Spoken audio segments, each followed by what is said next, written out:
السلام علیکم ورحمۃ اللہ وبرکاتہ۔ دوستو، آج کے اس ویڈیو میں ہم آپ کو بتائیں گے کہ حضرت داؤد علیہ السلام کی قوم بندر کیوں اور کیسے بنے۔ دوستو، حضرت داؤد علیہ السلام کی قوم کے 70,000 انسان دریا کے کنارے ایک بستی میں رہتے تھے۔ ان پر خدا کی بہت رحمتیں تھیں۔ قرآن مجید میں ذکر کیا گیا ہے، ایک قوم تھا، بنی موسیٰ کے وقت کی بات ہے کہ یہودی کے ایک قبیلے پر ہفتے یا سنچر کے دن مچھلیاں پکڑنا حرام کر دیا گیا تھا۔ اس قبیلے کے لوگ 3 گروہ میں بٹ گئے۔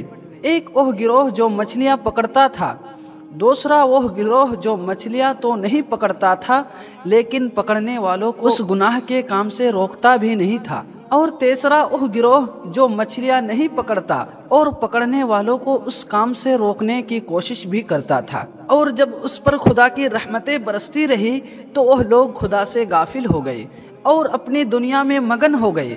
اللہ نے حضرت داؤد علیہ السلام کی قوم پر ہفتے کے دن کا آداب کرنا لازم کر دیا تھا اور حکم دیا کہ اتوار سے جمعے تک مچھلیاں پکڑنی ہے، مگر ہفتے کو مچھلیاں نہیں پکڑنی۔ حضرت داؤد علیہ السلام کی قوم نے اتوار سے جمعے تک مچھلیاں پکڑنی شروع کر دی، مگر ہفتے کو مچھلیاں دریا میں زیادہ ہوتی اور باقی کے 6 دن میں کم ہوتی۔ ہفتے کے دن جب بھی حضرت داؤد علیہ السلام کی قوم دریا کے پاس آتی تو اتنی زیادہ مچھلیاں دیکھ کر ان کا دل بے ایمان ہو جاتا تھا۔ شیطان نے اس کے اس لالچ کا فائدہ دیکھ کر ان کو اکسانا شروع کر دیا اور انہوں نے سوچ لیا کہ ہفتے کو وہ دریا میں جال لگا دیا کریں گے اور اتوار کو پکڑ لیا کریں گے۔ اسی طرح کچھ لوگوں نے جال لگا لیے اور کچھ لوگوں نے چھوٹے چھوٹے حوض گھر تک بنا لیے اور اس حوض کا دریا تک راستہ بنا دیا، اور ہفتے کو مچھلیاں جب ان حوض اور جال میں آ جاتی تو وہ پکڑ کر اس کو کھا لیتے۔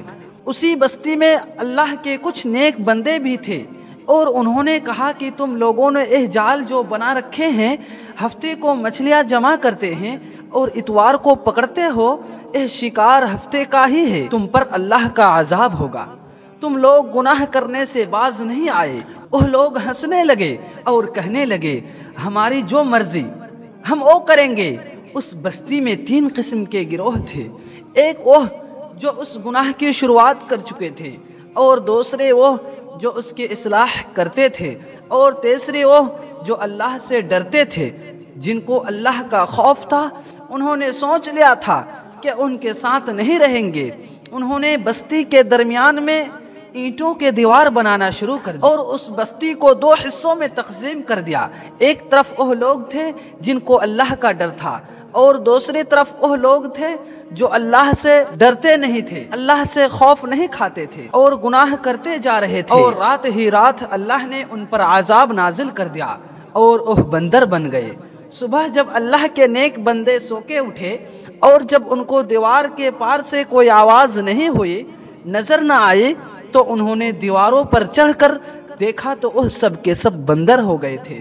وہ خوف سے چلانے لگے اور خدا سے معافی مانگنے لگے، لیکن جس نے اللہ تعالیٰ کی نافرمانی کر دی اور اللہ نے ان پر کوئی عذاب مسلط کر دیا تو اللہ اس کو دوبارہ معاف نہیں کرتا۔ دوستو، اگر آپ کو یہ ویڈیو پسند آیا ہو تو آپ اس ویڈیو کو لائک کر کے ہمارے چینل کو سبسکرائب ضرور کریں۔ السلام علیکم ورحمۃ اللہ وبرکاتہ۔